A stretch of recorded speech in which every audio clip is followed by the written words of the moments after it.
Esta historia es de una persona que se dedica a las mancias. Ajá. Es como tipo hechicero. Sí.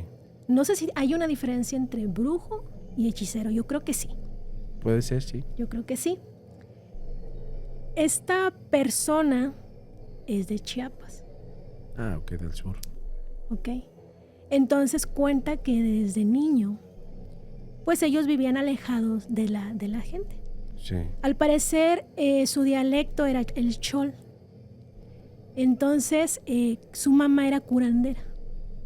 Ella se dedicaba a las hierbas y todo este tipo de brebajes. Y pues, hasta ahí todo bien. Tenía una hermana más. Eran él y una hermana, nada más. Nunca conoció a su papá. Crecieron. Llegaron los 17 casi. Sí. Y una noche llega una persona que pensó que era su papá, visitando a su madre. Sí. Y pues entiende que quizás él era su padre porque su mamá le hablaba con, pues, como que si se conocieran de tiempo, vaya. Claro. Y le dice, él ya va a cumplir 18. Y le dice, no puedo hablar porque él está. Dile que se vaya. Le dijo a su madre. Y su madre le dice, no. Déjalo que él escuche. Bueno, supuestamente este hombre venía huyendo de algo.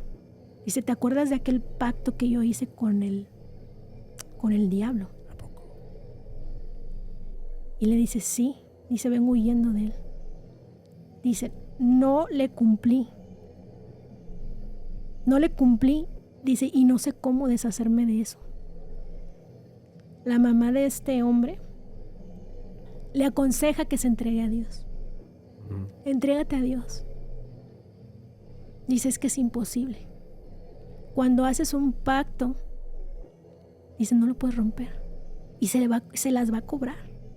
Él va a venir por mí. Y estaba como pues esperando por dónde le llegara o no sé. Como con un delirio de persecución. Claro. Dice, me tengo que ir.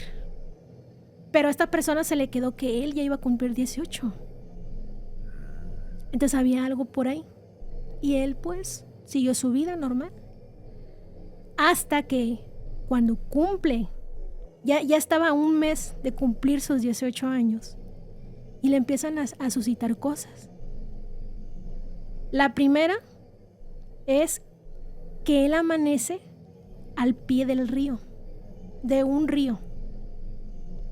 Y pues él se queda así como de, ah, caray, soy sonámbulo o algo así, ¿no? Se regresa a su casa antes de que se den cuenta su mamá y su hermana. Y ya, él estaba como, ¿seré sonámbulo? ¿Qué me está pasando? Bueno, dice que la siguiente experiencia, y ahora sí su familia se dio cuenta. Él se despierta a la mitad de una laguna, porque ahí hay lagunas también, hay cañones y todo eso. Él se despierta a la mitad de una laguna en una canoa de unos vecinos de por ahí cerca. Y pues cuando él se levanta de la canoa, pues se queda, ¿qué estoy haciendo aquí? A la mitad de la laguna, en medio de la noche. Él dice que nada más con la luz de la luna podía ver que él estaba ya alejado. La canoa se empieza a mover en círculos muy lentamente. En eso, algo pesado cae en una esquina de la canoa. Y era una sombra, él la describe así, que era una sombra alargada, pero tenía una túnica. No le podía ver el rostro. Y le habló fuerte y le dijo, vas a cumplir 18 y por tu linaje, por tu descendencia, recae en ti todos los saberes de lo oscuro. Tú a tus 18 años tienes que irte de tu casa y por medio de sueños se te va a decir a dónde tienes que ir para ser iniciado. Para ser parte de un culto. Puede ser. No lo sé, porque la historia así está interesante. Entonces, resulta que le dijo esta sombra alargada: Sí. si aceptas esta herencia, porque esto te corresponde por herencia. Así se lo dijo. Recae en ti. Si aceptas, te voy a decir el día, la hora en que tú vas a fallecer. No te va a faltar nada. Pero se te va a iniciar, se te va a inculcar y se te va a enseñar todos los saberes del ocultismo. Así se lo dijeron. Y él acepta. Ahí se pacta. Entonces, a sus 18, dicho y hecho, tuvo su primer sueño. Se tenía que ir. Ya le estaban diciendo que se tenía que ir de su casa. Se va y dice que así estuvo.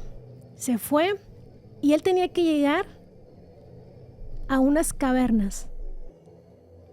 Lejos de su casa, muy lejos. Entonces ya, para ahora sí que como iniciarlo completamente, esa era su prueba de fuego. Se adentró en unas cavernas. O sea, le decían por medio de sueños a dónde tenía que ir y cómo. Se adentra en las cavernas. Él se va arrastrando cada vez más, porque una caverna pues puede ser espacios pequeños, espacios grandes. Sí. Y cada vez dice que se iba encogiendo y algunas veces se iba arrastrando. Esta persona describe que este hombre vivió la experiencia cerca, sí. Se puede decir que vio al mismísimo diablo. Él llegó a un lugar oscuro, pero ya era una caverna más amplia. Se podía parar y todo oscuro.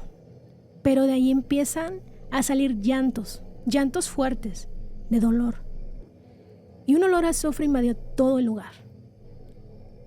A lo mejor muchos van a decir, bueno, pero pues está abajo de la tierra, puede ser por el mineral, puede ser, sí puede ser, pero ahora dice perfectamente que empezó a ver una luz muy tenue, la cual alcanzó a ver un árbol seco.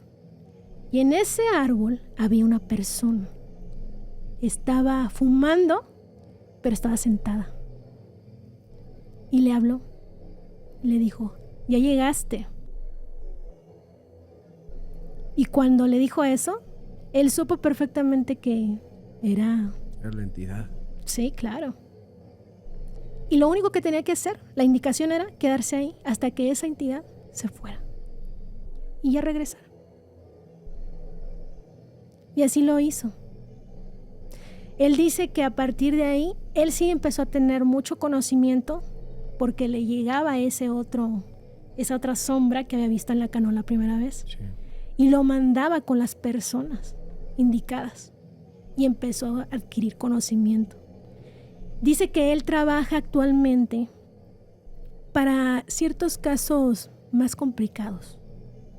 Que él atiende este tipo de situaciones más complicadas. ¿Cómo de qué tipo? No me especificó, yo me quiero imaginar que son estas situaciones de casi ya que te estás petateando. Que ya te dicen, no, ya no se puede hacer nada. Yo creo que cosas así complicadas. ¿Qué tiene que ver con lo esotérico? Claro, con lo esotérico. Él también dice que por adquirió conocimiento de su madre, obviamente por las hierbas. Sí. También puede curar con hierbas y todo eso. Pero que él a eso se dedica. Que a él le gustan las cosas más fuertes. Porque a eso se preparó. Sí. Y pues esa es la historia que me contaron. Que viene más explícita ahí en mi canal. Sí. Porque la narré, pues no que me viera yo, nada más la conté tal cual estaba escrita. Está interesante. Está muy buena la historia, muy interesante. Interesantísimo. Sí, por ahí se dice que todos los pactos con el diablo pueden alcanzar hasta las generaciones posteriores a quien hace el pacto. Fíjate que yo tengo una historia que es bastante fuerte por la razón de que casi todos murieron en la familia. Ok. Casi todos murieron. Esta historia me la contó una persona que es de Guadalajara y me dice ser una persona que pertenece a la política y es un empresario importante, muy fanático de las historias paranormales, porque él fue partícipe de una. Esta persona dice que desde que él era niño, desde que era un adolescente, siempre se recuerda con dinero. O sea, el dinero nunca fue un problema en su familia.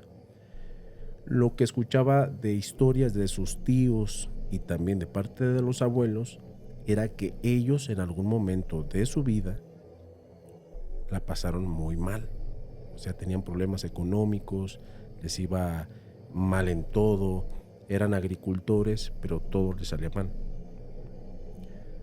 De un tiempo a otro, de forma casi mágica, empezaron a tener mucha cosecha, empezaron a vender muchos productos de agricultura, que maíz, tomate, cebolla, y que incluso llegaron a hacer ventas al extranjero, o sea, una cosa muy grande. Eso no le tocó vivir esa etapa porque él todavía ni siquiera nacía, pero sus tíos se lo platicaban. Comenta este chico que en algún momento de su vida todos se comenzaron a ir de este mundo. Que los primeros, fíjate, sucedió de una forma bastante cruel o muy fea. No sé si recuerdes que hace algunos años, bueno, eso no, yo no lo recuerdo porque dicen que fue hace bastantes años, en Guadalajara hubo unas explosiones. Sí. Ok. Sí, fue muy sonado. O sea, fue una cosa tremenda porque en esta zona había unos conductos donde transportaban combustible que se juntaron con unos tubos que eran de agua, por ahí se filtró toda la gasolina por todo el sistema de drenaje y explotaron kilómetros de calles. Una que parecía estaba horrible, o sea, las fotos, los videos están horribles. Comenta este chico que por ahí se encontraban las oficinas de la empresa y que en esa ocasión iba su madre en este vehículo y que lo único que pudieron encontrar del vehículo fue una pequeña numeración de la placa. Ni siquiera encontraron a su mamá. Calcinados. Nada encontraron. Pasó esto, le pareció algo lamentable y después de un tiempo uno de sus hermanos al parecer se encontraba estudiando en una escuela del extranjero, una escuela muy prestigiosa. Imagínate cuál era su nivel de economía, que en este país, creo que era Estados Unidos, tenía su propio departamento, tenía su vehículo deportivo. O sea, no le sufría por nada al muchacho. Que en una ocasión iba con todos sus amigos, tuvieron un accidente y de todos, el único que falleció fue el muchacho, su hermano. Imagínate cómo estaba el papá. Estaba destrozado. Claro. Aquí comienzan a pasar pues cosas un poco más fuertes porque el papá estaba en un estado como de depresión. Pero lo que se le hacía extraño a este muchacho era que su papá decía, esto es mi culpa, ¿por qué hice eso? Todo por el pinche dinero. Y ¿sabes qué terminó haciendo? Ellos tenían a un costado de su casa una bodega donde tenían almacenamiento de maíz, de productos, de fertilizantes. Y el señor tomó una pequeña pastilla que es muy tóxica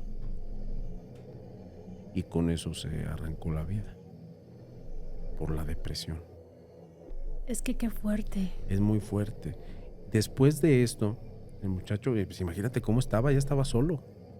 Él también estaba estudiando en el extranjero. Para cuando sucedió todo esto, se dio cuenta de que pues, le iba a ser muy complicado seguir estudiando. Se fue a Guadalajara a seguir con las empresas que les pertenecían, con la persona que él conocía donde estaba estudiando, la trajo a México se casó con ella y comenzaron a tener ciertas dificultades. Su esposa, o sea, estando embarazada, pues perdió a su bebé. Entonces, imagínate cuál era su ánimo cuando se pone a pensar todas las desgracias que le habían pasado en su vida. Se puso a pensar en esas palabras que decía su papá: por el pinche dinero, por el maldito dinero. Y cuando estaba ahí en esa etapa como de duelo, una enfermera lo empieza a regañar, porque fue en el hospital, cuando su esposa estaba en cama. Le empieza a regañar y le dice: ¿sabes qué? Tú deberías estar con tu esposa en este momento. Es duro, es fuerte, pero imagínate cómo se siente ella. Y ahí mismo esa enfermera le dice: todo lo que te está pasando no es tu culpa, pero ve y atiende a tu esposa en este momento. En un momento hablamos. Entonces como que sí lo hizo reflexionar, se fue con su esposa, llegaron sus suegros. Entonces ya cuando tuvo tiempo de hablar con la muchacha, con esta enfermera, la enfermera le dice: ¿sabes qué? Yo veo que tú tienes algo. No sé si su abuela o su mamá tenía el poder como para tratarlo. Y le dice: ¿sabes qué? Tienes que visitarme en mi pueblo. Lo invita al pueblo, le toma la palabra, y al llegar la señora inmediatamente se da cuenta y le dice: no, mijo, tú estás cargadísimo con una maldición hecha por tus padres. Haz de cuenta que ellos, no recuerdo si la familia por parte de su papá era de una zona que se llama,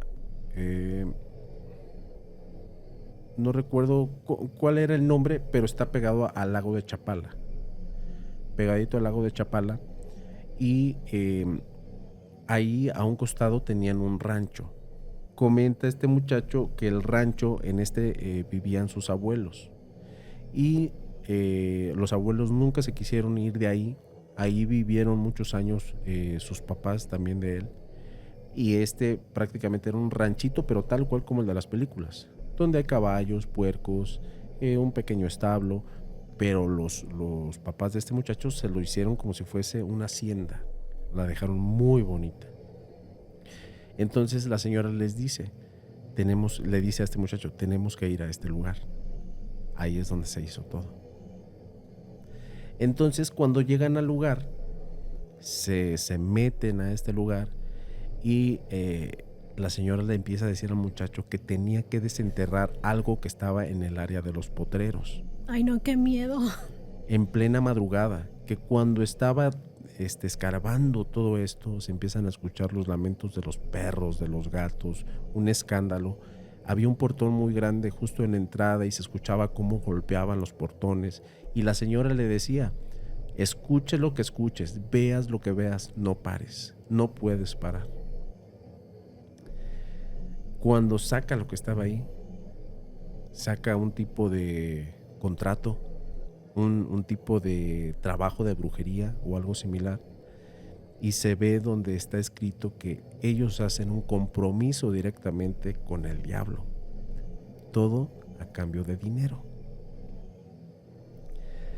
Cuando la señora deshizo todo esto, ahí sí le explicó, ahora sí, al muchacho: tus papás hicieron un pacto por dinero, directamente por dinero, por interés.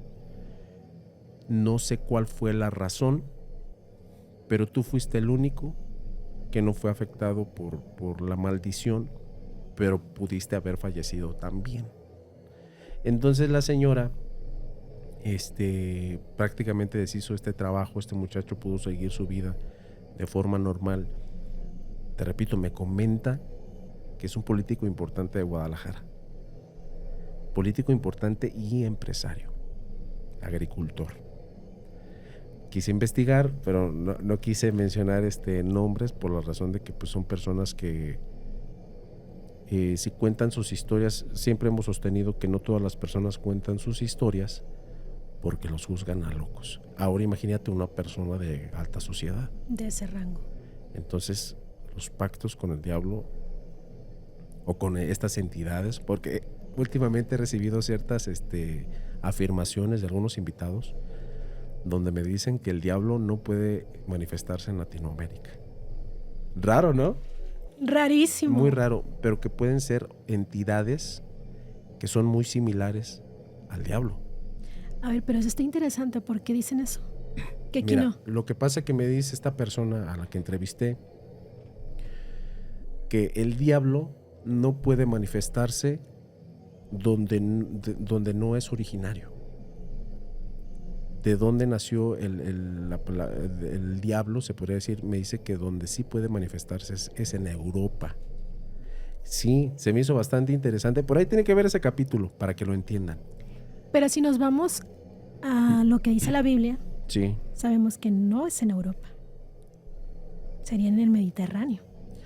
De hecho, fíjate que me comenta mucho también sobre escritos de sumerios, o no recuerdo de cuáles, donde se mencionan a ciertos demonios o ciertas deidades malignas. O sea, las mencionan sus culturas, pero no es como tal Satanás o el diablo. Entonces, él me afirma que lo que se presenta o se invoca en ciertos casos donde quieres hacer pactos, no precisamente es el diablo, sino entidades que sí pertenecen se puede decir, a las culturas o a estas situaciones. Si quieren entender bien eso, por ahí cáiganla a ese capítulo que es con Orgen Lavey, interesantísimo. Por ahí para que lo entiendan, no quiero decir sandeces, pero es un tema bastante interesante. Interesantísimo. Sí, muy interesante. Entonces, esa historia que me contaste es directamente de un suscriptor. Así es. Y déjame decirte que a mí, en el tiempo que yo estuve estudiando el bachiller, Ajá. conocí un maestro que él tenía un hermano. Él como que lo promocionaba cada vez que iba a su casa. Sí. Con su familia. Se va a venir mi hermano fulano. Y yo le decía, ¿por qué lo mencionas tanto? ¿Qué es lo que vendes? ¿O qué vende tu hermano? Ok. Y me dice, mira, ¿tú crees en lo esotérico? Y yo, pues como ya había pasado lo que te conté de mis tíos. Sí. Digo, pues la verdad, sí, pero 50 y 50. Lo dejamos así. Claro. Me dice, mira, mi hermano, él trabaja con el Diablo Rojo. Así me dijo él. Yo no conozco de demonología, Ajá. que por cierto sí es interesante, porque son legiones. Claro, sí. Entonces, cuando me dice eso, yo le dije, ok, mira, te voy a contar unas historias. Mira, para no hacértela tan de emoción, nada más te voy a decir que hasta él se transforma. Y cuando me dijo eso, yo dije, ok. Dice, pero él te puede tirar cartas, él puede leerte la mano, sabe muchas mancias. Y yo, ok. Me dice, cuando quieras, sacas una cita conmigo y ya mi hermano te va a atender, porque no atiende a todos. Sí. Como que él elige. Él sabe cuáles son los más urgentes. Y yo, ok, interesante. Pero bueno, te voy a contar una historia, ese es un pedacito nada más para refrescar un poquito lo contado. Esto le pasó a mi madre a sus escasos 6 años. Ella es de Guadalajara, Jalisco. Ok. Entonces, dice que ella siempre en las tardes... Mi mamá actualmente ya casi tiene 80 años. Sí. Entonces, ella es de antaño. Y pues sus padres muy estrictos y casi ya desde que naces casi nada más caminabas y te daban una escoba si eras mujer. Sí. Y si eras hombre vas a tener que irte a trabajar a la tierra. Lo tradicional. Claro. Entonces ella le encantaba irse en las tardes con su abuelita. Sí. Y dice que le llamaba mucho la atención la casa de su abuelita porque nunca la dejaban entrar a un cuarto en específico. Sí. En ese cuarto pues vivía una tía de ella, que decía que era muy apartada toda la familia. no podía verlos a ninguno. Y que esta tía ya tenía una edad, ya era para que estuviera casada, se podría decir. Ah, sí. Y no estaba casada. Nada más llegaba, se encerraba a su cuarto y hasta ahí. Y su abuela siempre le decía, nada más no te vayas a meter al cuarto de tu tía fulana. Por favor. Sí, abuelita. Pero pues, cuando tú le niegas las cosas a alguien, Lo hace. te da más curiosidad. Sí, claro. Dice que una tarde se apura a hacer sus deberes en la casa de mis abuelos y se va con esta abuelita. Sí. Y que de repente estaba corriendo por un pasillo larguísimo de esa casa porque eran casas de antes. Sí. Y ve que la puerta está abierta. Dice, me voy a meter. Yo quiero saber qué tiene mi tía. Se mete al cuarto. Ve un cuartito austero, un catre, ve una hornilla y un libro. Se le hizo interesante el libro. Sí. Que estaba abierto, estaba como acomodado ya como para, no sé, que llegara nada más la persona Y lo leyera. y seguir leyéndolo. Sí. No lo sé, algo así. Pero dice mi mamá que ese libro tenía pues como unos escritos que no podía leerlo. Mi mamá leyó desde muy chiquita porque obviamente entre el querer ir a la escuela y pues querer que sus papás la dejaran estudiar, Sí. sus ganas de aprender, Claro. aprendió rapidísimo. Entonces decía, no era español, o sea, no era nuestro idioma, era otro idioma. Y recuerdo perfectamente que sí tenía símbolos, tenía unos monos desnudos, que ahora ya sé, dice, que de qué se trataba ese libro, ahora ya lo sé. Órale. Lo impactante es cuando me cuenta lo demás. Dice mi mamá que ella no supo el tiempo que estuvo en ese cuarto. Dice, Sí. porque de verdad que estaba tan fascinada con tanto dibujo extraño que de repente escuchó unos pasos. Dije, mi abuelita me va a regañar, me va a pegar. No, ¿qué hago? Me dice que me lanzo abajo del catre. Ahí me quedé, esperando que mi abuela se fuera, nada más para que cerrara la puerta y yo salirme. Dice, no era mi abuela, era mi tía. Entra la tía, Ajá. cierra la puerta, se quita la ropa, La tía se quita la ropa. prende la hornilla, era como un tipo fogoncito, tenía un comalito así. Agarra el libro y empieza a leerlo. Dice mi mamá que ya está segura de lo que vio, que eso no fue un sueño. Vio perfectamente que se saca los ojos y los pone en el comal.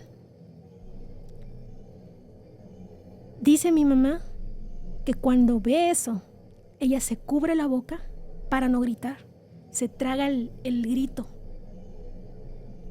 y empieza su miedo porque dice que esa tía se estaba transformando en un animal. Cuando se transforma esta tía, no la miró, pero esta tía sabía que estaba ahí, la sintió. Lo hizo a propósito. Yo creo que sí, y le dijo esto, ya transformada, y mi mamá dice que hasta se orinó del miedo y como que ya se quería desmayar, o sea, ya se estaba horrorizando porque no quería gritar. Sí. Se seguía tapando la boca, pero el miedo lo tenía contenido a todo lo que daba. Y ese animal le dijo, porque ya estaba en un animal, no la vio, nada más le dijo, cuando me vaya, quiero que te vayas de mi cuarto y jamás te vuelvas a meter. Eso se fue. Mi mamá cae, tuvo su blackout, y mi abuela nada más dice que ya cuando reaccionó mi mamá, mi abuela, la abuelita, mi bisabuela, la tenía abrazando. Ay, hija, dice, ¿dónde te metiste? pero mi bisabuela no le dijo que la había encontrado en el cuarto de su tía. Le contó una historia distinta. Ay, no, pero ya iban a la casa de mis abuelos. Entonces, mi mamá, todos los años, después de esa experiencia, decía, no, yo lo que vi, sí lo viví. Es algo real. No fue un sueño, porque yo, dice, o sea, yo lo recuerdo como si fuera vívido. Y te voy a decir, me dijo, hija, te voy a decir que sí fue real, te voy a decir por qué. Porque cuando yo cumplí 12 años, mi mamá aprendió a poner suero y a inyectar. Ajá. Quería estudiar medicina. A ella le enseñaron unos cubanos, doctores que llegaron al pueblo, Sí. que hacen su labor. Como aprendía muy rápido, pues la empezaron a jalar para empezarla a inculcar un poco más de medicina. Entonces, en ese tiempo, en el pueblo se empezó a suscitar un mitote de que andaba un animal, pero que no era un animal, que era un nahual. Que era este tipo de brujo transformado en un animal. Entonces mi mamá calladita escuchó y dijo, es mi tía. Ah, ya la habían visto. Sí, y que ya la andaban cazando. Pues ándale que sí le dieron una paliza. Entonces mi bisabuela va con mi madre y le dice, hija, que ve con el doctor, es que tu tía está muy grave. ¿Qué tiene? Y ya la fue a ver, toda golpeada. Y esa fue su confirmación de que ella era ese animal. Y que lo que vivió sí fue real. Órale. Así es. Suena a las historias de estas brujas que se quitan la piel, que se quitan las piernas. Se quitó los ojos. Pero dice mi mamá que también vio cómo se quitaba las piernas, Nazaret. Sí. Ya no aguantó, o sea, mi mamá ya no aguantó. Pues Ya no imagínate aguantó. ver algo así, aterrador. Ya no aguantó. Y por eso es que no sé si ya sabía la bisabuela. Mi bisabuela no sé si ya sabía. Yo siento que sí. Sí. Y ella ya sabía lo que hacía su hija. Obviamente por la religión, Sí. que el catolicismo, muy arraigado, muy Claro. de hueso colorado. Obviamente, pues que ella haga lo que quiera, pero que nadie se dé cuenta. Claro. Entonces, de alguna forma la cubría para que no se hiciera grande. Sí. La dejaba hacer. Y nunca se casó. Pues muchos rumoraban en la familia, dentro de la familia, los Sí. tíos. Yo escuché unas cosas, que ella se había casado con el diablo. Por eso nunca se casó. Sí. Y tenía otra amiga, una amiga que iba y también se encerraba en su cuarto. Pero yo creo que eran iguales. Oh. O la otra, yo como soy muy abierta, Sí. dije, bueno, a lo mejor era su amante, ¿no? A lo mejor. Dice, no, déjate tú de que fuera su amante. Es que hacían cosas indebidas, hacían travesuras. A los sembradíos, las cachamos, o sea, las vimos. Ah, que hacían maldades de hacer como brujerías sí, y sí. todas esas cosas. Pero de ese animal, ya después dieron que sí era la tía. Esa misma tía, viene la parte más escabrosa, se podría decir. Esto me lo contó mi tía, que en paz descanse. Ajá. No quería contármelo, pero no sé por qué salió el tema. Ajá. Me dice, ¿te acuerdas de esa tía que te decían que era bien traviesa? Para no decir que era bruja o nahual. Sí. Sí, tía, sí me acuerdo. Perfecto, dice. Pues, ¿qué crees, hija? Que cuando ella fallece, ya estábamos todos velándola, dice, en el patio de tu bisabuela. Se decoró con flores. En Guadalajara, pues obviamente es un ranchito, bueno, cerca de lo que es Guadalajara, la capital, es un pueblito aledaño. Ah, ¿Okay? ok. Dice, pues arreglaron con flores y todo, pero ¿qué crees? Que el padre no quería hacerle su misa, se negó, porque ya sabían cómo era ella, que se dedicaba a lo malo. Sí. Pero por respeto también a la familia y porque pues obviamente también la familia siempre fue bien portada en ese sentido. Lo hizo por respeto. Y dicen que ya cuando estaban la noche, Sí. allá se acostumbra que pues hacen la comida, te invitan de comer, Claro. en lo que tú velas a la persona fallecida. Ya cayó la noche y pues ya unos ya se estaban despidiendo y otros pues ya se quedaban y otros llegaban y así. Esto dicen que pasó como entre las 11:30. Sí. Ni siquiera eran las 12 de la noche. Empezaron a ver que una sombra en el cielo, esa era más oscura que la noche, se postró donde estaba el féretro, pero a distancia obviamente. Sí. Lo más impactante que cuenta mi tía, y esto sí lo dudé, Nazaret, sí lo llegué a dudar, que el féretro se empieza a elevar. A levitar. A levitar. Cuando ven los pocos que estaban ahí, que estaba levitando, empiezan a rezar y otros corren a agarrarlo. Pero lo agarraron a cierta distancia, no tan alto tampoco, pero sí a una cierta distancia que ya hacía que pues esto fuera impactante. Sí. Y que todos lo notaran. Todos empezaron a rezar. Dijeron, es que ella era mala. Ella era mala. Agarran el féretro, pero dicen que estaba pesadísimo.